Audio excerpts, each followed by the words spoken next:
Welcome to the Futurist Public Intellectual. On March 3rd, 2023, 4 Americans were kidnapped in Matamoros, Mexico, soon after crossing the Texas-Mexico border.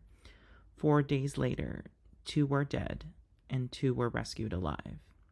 The Gulf Cartel, one of the powerful Mexican drug cartels, took responsibility for the incident and even took the extraordinary step of turning in the 5 cartel members who were allegedly involved in this incident with an apology letter. These members apparently mistook the 4 Americans as Haitian drug smugglers. The letter censured the perpetrators' lack of respect for innocent people and apologized directly to the people of Matamoros and the Americans affected by this tragedy. What's absolutely fascinating about this incident is that the sequence of events evinces the true nature of these drug cartels. They are international corporations. Turning in the 5 cartel members was a public relations move.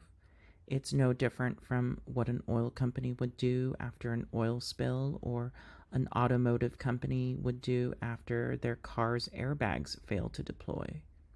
The fact that the Gulf Cartel felt the need to repair their reputation goes to show that its leaders know that they are not invincible and are subject to the vagaries of public opinion.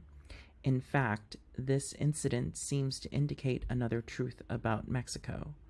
The drug cartels are the de facto government, regardless of the Mexican Republic's de jure legitimacy. So why are the drug cartels concerned about public relations? As a pseudo-corporate entity in the global capitalist stage, they are subject to the same market forces as any other corporation, supply and demand.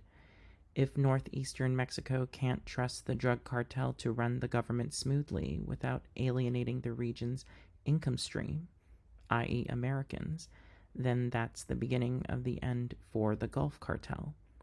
It doesn't matter how much firepower you have. No government can hold onto power without either the cooperation of or submission by its subjects. In that sense, the leaders of this cartel are very self-aware about their situation.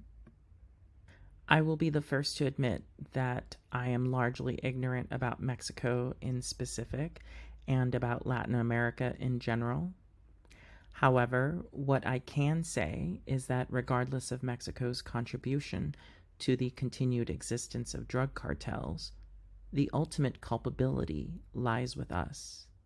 We have to recognize our hand in the power of these cartels. First of all, the United States is the world's largest drug market. It is estimated that Americans spend $100 billion on marijuana, cocaine, heroin, and meth. Mexican drug cartels make a portion of this, estimated at $25 billion. As a comparison, Hollywood takes in $11 billion from the North American market. Drugs are bigger than movies. The reality is simple to understand then. Without American demand, Mexican drug cartels would have no business. Without business, Mexico would need to pivot its economic model, just like any other corporation that experiences obsolescence. The drug abuse problem in America has many dimensions, but one facet that I will address today is normalization. While the continuing legalization of marijuana could be argued as a step in the right direction, one concern is that it contributes to the normalization of drug use. As more and more children grow up seeing adults engage in legal recreational drug use, how does one tell people that they shouldn't graduate to cocaine or painkillers? According to the 2020 National Survey on Drug Use and Health, 47.2% of respondents who used pain relievers non-medically got them through a relative or friend. Clearly, users beget users. For both Mexico and the United States, We cannot continue to perpetuate this drug-addicted reality. Americans need to ask themselves if they want to live in a culture where drug use is normalized. Don't we want a future where drug abuse is minimal? If we can start to recognize that drugs are never the solution to anything, then perhaps we can reduce the demand for drugs in this country far enough that the Mexican drug cartels will have to pursue legal livelihoods. Then maybe the three North American allies can live in peace and harmony. Thank you for listening to the Futurist Public Intellectual